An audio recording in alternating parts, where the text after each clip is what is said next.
Alors, l'étude de titre, essentiellement, c'est qu'on va passer à travers l'étude, d'une part, de tout ce qui sont les actes translatifs de propriété, en l'occurrence notamment les actes de vente, déclaration de transmission, pour revenir au moins, c'est un minimum, il y a deux lignées de pensée à cet effet-là, dont une qui veut qu'on y aille de 30 ans en arrière plus un acte, et d'autres qui disent qu'on doit remonter jusqu'à 1964, et même davantage. Et donc, par conséquent, on lit tous ces actes de vente-là pour s'assurer, en l'occurrence, que la propriété que je vends, par exemple, ne fait pas l'objet d'une servitude X qui pourrait entraver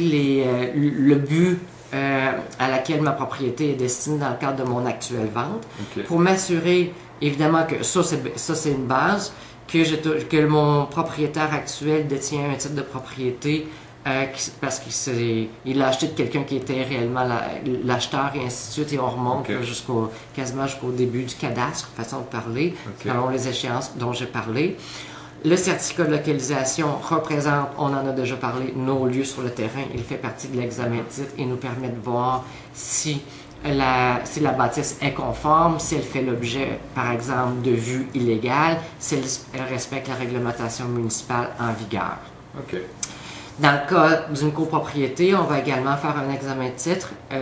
encore un peu plus poussé au niveau de la déclaration de copropriété pour s'assurer, par exemple, que les droits d'usage exclusifs qui y sont contenus, comme par exemple pour un espace de stationnement,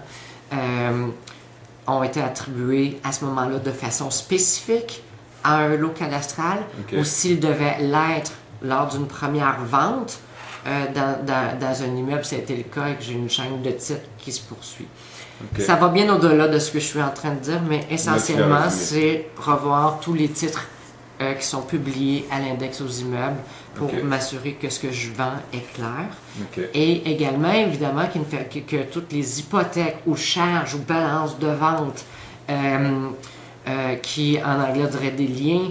qui étaient sur la propriété, ont été dûment repayées ou radiées également.